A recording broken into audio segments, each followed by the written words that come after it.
അപ്പൊ ഇൻഷാല്ല ഇന്ന് നമ്മള് രാഹുൽ മാങ്കൂട്ടത്തിൽ ആ വ്യക്തിക്കോ ആ പ്രസ്ഥാനത്തിനോ അതിനൊന്നും പ്രസക്തിയില്ല. നമ്മള് രാഹുൽ മാങ്കൂട്ടത്തിൽ എങ്ങനെയാണ് തെറ്റുകാരനാവണമെന്ന് അതാണ് നമ്മൾ ഇൻഷാല്ല ചർച്ചയ്ക്ക് എടുക്കുന്നത്. പേഴ്സണലി എനിക്കൊക്കെ വലിയ ഇഷ്ടമുള്ള ഒരാളായിരുന്നു കേട്ടോ. നമ്മുടെ വിഷയവുമായി ബന്ധപ്പെട്ടതല്ല, വളരെ പ്രോമിസിങ് ആയിട്ടുള്ളൊരു ലീഡറായിരുന്നു. നല്ലൊരു മിനിസ്റ്ററൊക്കെ ആവാൻ ചാൻസ് ഉള്ള ആളായിരുന്നു. It's finish. I think it's finish. പുള്ളി സമയം ശ്രദ്ധിച്ചു കഴിഞ്ഞാൽ തന്നെ മനസ്സിലാവും പുള്ളി അത്രയും എക്സ്പീരിയൻസ്ഡ് ആയിട്ടുള്ള പ്രതിഭാഗത്തിരിക്കുന്ന ആളുകളുമായിട്ടുള്ള പുള്ളിയുടെ ഇന്റർവ്യൂസും കാര്യമൊക്കെ നോക്കി കറക്റ്റ് കൗണ്ടർ കൊടുക്കാനും അതേപോലെ തന്നെ സംഘപരിവാർ പ്രോപ്പഗണ്ടകളെ കറക്റ്റ് തുറന്നു കാണി എക്സ്പോസ് ചെയ്യാനൊക്കെ കഴിവുള്ള ആളായിരുന്നു. ഖലാസ്, നമ്മുടെ വിഷയം അതല്ല. നമ്മുടെ വിഷയം ലിബറൽ ലോകക്രമത്തിൽ ലെഫ്റ്റ് ലിബറുകളുടെ മുന്നിൽ എങ്ങനെയാണ് രാഹുൽ തെറ്റുകാരനാവുന്നത്. ഇഷ്ടമുള്ളവരോടൊപ്പം ഇഷ്ടമുള്ളപ്പോൾ ഇഷ്ടമുള്ളത്ര രമിക്കുകയും ഇഷ്ടമുള്ളപ്പോൾ ഒഴിവാക്കുകയും ചെയ്യാം. അതിന് വേണ്ടത് എന്താണ്? അവരുടെ principle as a left liberal ഹം പ്രിൻസിപ്പിൾ. ഒരാളെ ഉപദ്രവിക്കാൻ പാടില്ല. അവരെ സ്വന്തമായി ഒരു മുറിയെടുത്ത് സ്വന്തമായി ചെയ്ത് ഇഷ്ടമുള്ളപ്പോൾ അത് ഉപേക്ഷിച്ചാൽ മറ്റൊരാളെ ഹാം ചെയ്യാതിരുന്നാൽ മതി, അല്ലെ? ആ രൂപത്തിൽ അവർക്ക് ഇഷ്ടമുള്ള സെക്ഷൽ ആക്ടിവിറ്റികൾ ചെയ്ത് ഒഴിവായി പോയാൽ അത് എങ്ങനെയാണ് അത് തെറ്റാവുന്നത്? രാഹുൽ മാങ്കൂട്ടത്തിൽ എങ്ങനെയാണ് ഒരു ലിബറൽ വേൾഡ് ലോകവീക്ഷണത്തിൽ തെറ്റുകാരനാവുന്നതാണ്? കാരണം പക്ഷെ ഇങ്ങനെ ഒരു ഇഷ്യൂ ഉണ്ടായതുകൊണ്ട് ഉണ്ടായിട്ടുള്ള ഒരു പ്രധാന അത്ഭുതം എന്ന് പറയുന്നത് നമുക്ക് കാണാൻ പറ്റി. SFI അതുപോലുള്ള ഇടതുപക്ഷ സംഘടനകളൊക്കെ സദാചാരം പറയുന്നത് അത് ശരിക്കും ഒരു മിറക്കിളാണ്. ഇന്ന് ഞാൻ കണ്ടു സ്മൃതി പരുത്തിക്കാടിന്റെ ഒരു ചർച്ചക്ക് ടൈറ്റിൽ എന്താ വെച്ചാൽ ധാർമ്മികത. എന്താണ് ധാർമ്മികത വേണ്ടതെന്നോ? ഞാനത് ഈ വീട് അവിടെ കണ്ടിട്ടില്ലല്ലോ. നമ്മൾ 6-ാം നൂറ്റാണ്ടിലെ വേടല്ലേ ഇത് ധാർമ്മികത? അതൊക്കെ ഇവരടുത്ത് പ്രയോഗിക്കാൻ തുടങ്ങി. അപ്പൊ നമുക്കൊരു ഐഡിയോളജിനെ സംബന്ധിച്ചിടത്തോളം അവർക്ക് ഇരട്ട സന്ദർഭങ്ങളിലാണ്.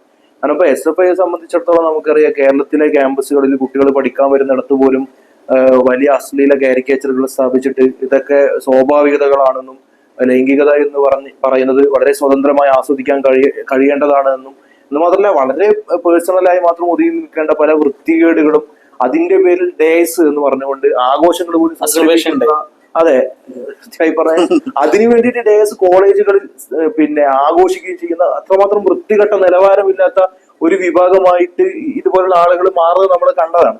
ഒരു എന്താണ് പ്രവേശനോത്സവത്തിന്റെ ഫോട്ടോ ഒക്കെ അല്ലേ സ്ത്രീയും പുരുഷനും സ്വകാര്യമായി ബെഡ്റൂമിൽ ചെയ്യുന്ന ആ പരിപാടി കുട്ടികളെ പ്രവേശനോത്സവത്തിന് വരുന്ന കുട്ടികളുടെ മുന്നിൽ വലിയ ഫ്ലെക്സ് ആയിട്ട് വെച്ച ആൾക്കാരാണ് അവര്. അതെ, കാരണം ഇത് ശരിക്കും അവിടെ അകത്ത് കിടക്കുന്ന അവരെന്ന് പറയുമ്പോ ഈ സംഘടന മുഴുവനല്ല നമ്മൾ പറയുന്നത്. പക്ഷെ അങ്ങനെ ചെയ്ത ആളുകളുടെ അകത്ത് കിടക്കുന്ന ഞരമ്പ് രോഗമാണ് അവർ ഇതിലൂടെ പ്രകടിപ്പിക്കുന്നത്. കാരണം പലപ്പോഴും ഇത്തരം ഞരമ്പ് രോഗികളുടെ ഒരു സ്വഭാവം എന്ന് പറഞ്ഞാൽ നമുക്കറിയാം, അവർ എന്തെങ്കിലും രഹസ്യമായിട്ടുള്ള ഏതെങ്കിലും കുളിമുറിയിലോ അല്ലെങ്കിൽ പബ്ലിക് ടോയ്ലറ്റുകളിലൊക്കെ പോയിട്ട് പലരുടെയും നമ്പർ എഴുതി വെക്കുക, തോന്നിയാസങ്ങൾ എഴുതി വെക്കുക.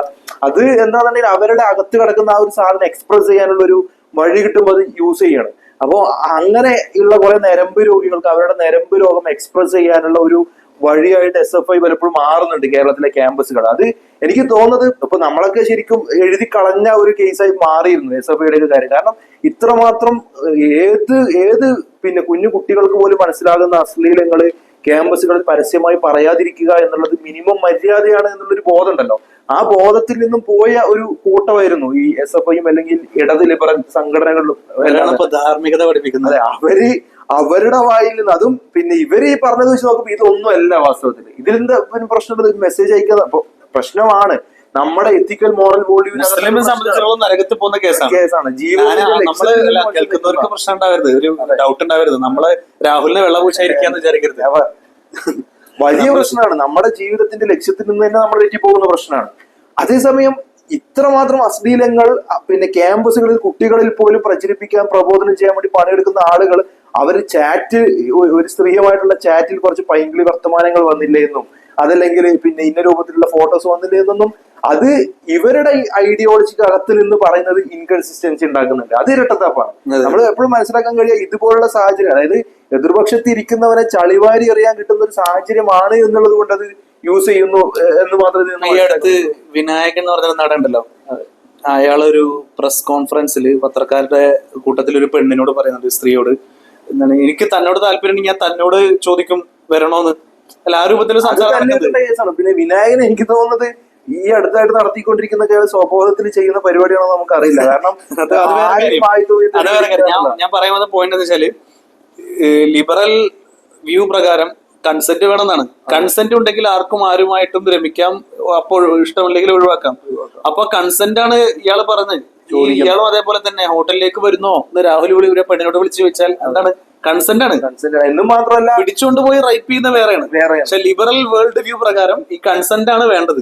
ആ കൺസെന്റ് ആണ് വിനായകനും ചോദിച്ചത്, അതേ കൺസെന്റ് ആണ് രാഹുലും ചോദിച്ചത്. അതിനെ പ്രൊമോട്ട് ചെയ്യാണ് ശരിക്കും ഇടതുപക്ഷം. അവരുടെ ഈ പഴയ നിലപാടിലാണെന്നുണ്ടെങ്കിൽ ഇതിന്റെ കൂടെ വെക്കുകയായിരുന്നു ചെയ്യേണ്ടത്. മാത്രമല്ല അതിനെ പ്രൊമോട്ട് ചെയ്യുകയായിരുന്നു വേണ്ടത്. കാരണം എന്താ, ഇവര് പറയുന്നത് പോലെ പരസ്പര സമ്മതം ഉണ്ടെങ്കിൽ മാത്രം ലൈംഗികത ഉണ്ടാകുന്ന അവസ്ഥ, അതുപോലെ തന്നെ കുടുംബ ബന്ധങ്ങൾക്കും വൈവാഹിക ജീവിതത്തിനൊന്നും യാതൊരു സ്ഥാനവുമില്ല. അതെല്ലാം പരമ്പരാഗതമായിട്ടുള്ള കുറെ ആചാരങ്ങളുടെ ഭാഗം മാത്രമാണ്. ഇതൊക്കെയാണല്ലോ ഇത്ര നാളെ ഇടതുപക്ഷം ഇവിടെ പറഞ്ഞുകൊണ്ട് നടന്നിരുന്നത്. ആ ആശയത്തിന്റെയും ആ സദാചാര വിരുദ്ധ കാഴ്ചപ്പാടുകളുടെയും ഭാഗത്ത് നിന്ന് സംസാരിച്ചിരുന്ന ആളുകളാണ് എന്നുണ്ടെങ്കിൽ അവര് വാസ്തവത്തിൽ ഈ വിഷയത്തിൽ രാഹുൽ മാങ്കൂട്ടത്തിന്റെ കൂടെ നിൽക്കുകയായിരുന്നു. അറ്റ്ലീസ്റ്റ് SFI എങ്കിലും ചെയ്യേണ്ടിയിരുന്നു. ഞാൻ ഇപ്പൊ കഴിഞ്ഞ ദിവസം കണ്ട ഒരു മീറ്റിൽ SFI ഒക്കെ ഇവിടെ വന്നു കഴിഞ്ഞാൽ തല്ല് കിട്ടും എന്നൊക്കെ പറഞ്ഞ് ഭീഷണിപ്പെടുത്തുന്നുണ്ട് ഈ രാഹുൽ മാങ്കൂട്ടത്തിന് വീഡിയോയിൽ പബ്ലിക്കായിട്ട്. ശരിക്ക് അത് SFIന്റെ ഐഡിയോളജി അറിയാത്ത ഏതെങ്കിലും ഒരു മണ്ടനെ മാത്രം അത് പറയാൻ പറ്റും എന്നുള്ളത് ഒരു കാര്യം, അത് അവിടെ ഇരിക്കട്ടെ. അതിനപ്പുറത്തേക്ക് ഒരു കാര്യമുള്ളത്, പിന്നെ ഇത് നമ്മൾ ആരെങ്കിലും പറയുന്നത് ആലോചിച്ചൊക്കെ SFI ഇതുപോലുള്ള കാരിക്കേച്ചറുകൾ കേരളത്തിലെ ക്യാമ്പസുകളിൽ സ്ഥാപിച്ച സമയത്ത് നമ്മൾ ആരെങ്കിലും പറഞ്ഞു കഴിഞ്ഞാൽ മാപ്പ് പറയേണ്ടി വരും. മാപ്പ് പറയേണ്ടി വരും. പിന്നെ കേരളത്തിൽ പിന്നെ ഇവര് ഈ വർക്ക് ചെയ്തൊക്കെ നടന്നുകൊണ്ടൊരു സാധനം എപ്പോഴും എടുത്ത് വീശുന്നതുകൊണ്ട് അതിലിപ്പോ വലിയ വിലയൊന്നുമില്ല. അതിനപ്പുറത്തേക്കുള്ള ഒരു വിഷയമാണ് ഈ സദാചാര ഗുണ്ടായിസം എന്ന് പറഞ്ഞിട്ടുള്ള ഒരു വാക്ക് ഇതിനു വേണ്ടി കണ്ടുവച്ചിട്ടുണ്ട്. ഇവര് ചെയ്യുന്ന എല്ലാ വൃത്തികേടുകളും അതേപോലെ തന്നെ അനുവദിച്ചു കൊടുക്കുക. അതിനെതിരെ സംസാരിച്ചു കഴിഞ്ഞാൽ സദാചാര ഗുണ്ടായിസം. ആരും തന്നെ മറ്റൊരാളെ നന്മയുടെ വിഷയത്തിൽ, മൊറാലിറ്റിയുടെ വിഷയത്തിൽ, എത്തിക്സിന്റെ വിഷയത്തിൽ ഒന്നും തന്നെ ഉപദേശിക്കരുത് എന്ന് ഇത്ര നാളും ഇവിടെ കിടന്ന് പറഞ്ഞുകൊണ്ടിരുന്ന ആളുകൾ ഇപ്പൊ എന്താ പറയുന്നത്, രാഹുലിനെ ചെയ്യുന്നതും സദാചാര ഗുണ്ടായിസം അല്ലേ? ശരിക്കും ഇവര് പറയുന്നത് നമ്മൾ സദാചാരം ഉപദേശിച്ചാൽ പോലും സദാചാരം ഗുണ്ടായിസം എന്നാണ്. ഇവര് സ്ഥാനം ഉപേക്ഷിക്കണം എന്ന് പറയുന്നു, അദ്ദേഹത്തെ തല്ലു എന്ന് പറയുന്നു, അദ്ദേഹത്തെ ഇത്രമാത്രം പിന്നെ സാമൂഹ്യ മാധ്യമങ്ങളിലും അല്ലാതെയും എല്ലാം ആക്ഷേപിക്കുന്നു. അപ്പൊ ഇത് ഗുണ്ടായിസത്തിന്റെ അപ്പുറമാണ്.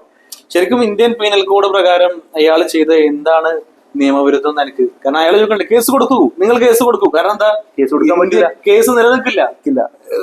ഉഭയകക്ഷി സമ്മതപ്രകാരമുള്ള ലൈംഗിക ബന്ധം തെറ്റല്ല, ഗർഭചിത്രം തെറ്റല്ല, അതേപോലെ തന്നെ നിരവധി ഒന്നിൽ കൂടുതൽ സ്ത്രീകളുമായുള്ള ബന്ധം തെറ്റല്ല, അതേപോലെ തന്നെ അവിവാഹിതരായ ആളുകൾ തമ്മിലുള്ള ലൈംഗിക ബന്ധം തെറ്റല്ല.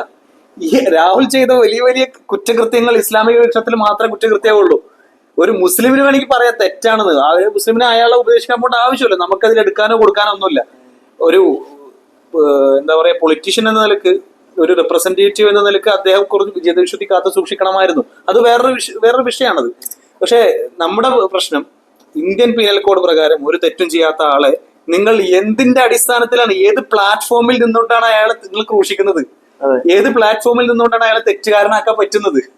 ഇങ്ങനെയുള്ള ക്വസ്റ്റ്യൻസ് ഒന്നും ഒരിക്കലും ഈ ഇടത് ലിബറൽ ആശയധാരകളിൽ നിൽക്കുന്ന ആളുകൾക്ക് അഡ്രസ് ചെയ്യാൻ, ആൻസർ ചെയ്യാൻ പറ്റുന്ന കാര്യമല്ല. കാരണം അവരതിന്റെ പ്രൊമോട്ടേഴ്സ് ആയിട്ടാണ് ഈ കഴിഞ്ഞ കാലം മുഴുവൻ കേരളത്തിലുടനീളം വർക്ക് ചെയ്തിട്ടുള്ളത്. അങ്ങനെയുള്ളപ്പോ ഇന്ന് ഇത് പറയുന്നു എന്നുള്ളത് തന്നെ ഇൻകൺസിസ്റ്റൻസിയാണ്. മാത്രമല്ല ഇവിടെ നമ്മളൊക്കെ പറഞ്ഞുകൊണ്ടിരിക്കുന്ന ഒരു കാര്യമുണ്ട്, വൈവാഹിക ജീവിതത്തിലൂടെ മാത്രമാണ് അത്തരം ബന്ധങ്ങൾ ഉണ്ടാകാൻ പാടുള്ളൂ എന്ന് പറയുന്നതിനകത്ത് അതിലൂടെയാണ് കുടുംബ ബന്ധങ്ങൾ സംരക്ഷിക്കപ്പെടുന്നത്, അതിലൂടെയാണ് സ്ത്രീകൾ സംരക്ഷിക്കപ്പെടുന്നത്. കാരണം തന്റെ സംരക്ഷണമോ ചുമതലയോ ഏറ്റെടുക്കാൻ പുരുഷന്മാരില്ലാത്ത ഒരവസ്ഥ ആണ് സ്ത്രീക്ക് ശരിക്കും ഇത്തരം സ്വതന്ത്ര ലൈംഗികത അതുപോലുള്ള ജീവിതങ്ങൾ ഉണ്ടാക്കിയിരിക്കുന്നത്. അതുപോലെ തന്നെ ലിവിങ് ടുഗദർ, അതാണ് ഏറ്റവും അധികം പിന്നെ ഈ ഗൃഹപീഡനങ്ങൾ ഏൽക്കേണ്ടി വരുന്ന ഇണകളുടെ അവസ്ഥ ഉണ്ടാകുന്നത് വൈവാഹിക ബന്ധങ്ങളെക്കാൾ കൂടുതലാണ് ലിവിങ് ടുഗദർ റിലേഷൻഷിപ്പുകളിൽ സംഭവിക്കുന്നത്. അപ്പോ ഇവിടെയെല്ലാം ഈ പറഞ്ഞ പുരോഗമന സാഹിത്യങ്ങൾ പിന്നെ പ്രചോദിപ്പിക്കുന്ന ഇങ്ങനെയുള്ള ജീവിത രീതികളിലാണ് ഈ പ്രശ്നങ്ങൾ അധികം ഉള്ളത്, ഈ പ്രശ്നങ്ങളെല്ലാം ഉള്ളത്. അതിവിടെ കാലഘട്ടങ്ങളായി പറഞ്ഞുകൊണ്ടിരിക്കുന്നത് നമ്മളാണ്. അതേസമയം അതിനെ പ്രൊമോട്ട് ചെയ്യുകയും പിന്നെ അതിനെതിരെ വരുന്ന വാദങ്ങളെല്ലാം തിരസ്കരിക്കുകയും അതിനെതിരെ ആരും ഒന്നും സംസാരിക്കാൻ പാടില്ല എന്നും സദാചാര വിരുദ്ധമായ കാര്യങ്ങളെ ആരും നിരുത്സാഹപ്പെടുത്തരുത് എന്നൊക്കെ പറഞ്ഞുകൊണ്ടിരുന്ന ആളുകളാണ് ഈ ഇടതുപക്ഷ സംഘടനകൾ മുഴുവനും തന്നെ.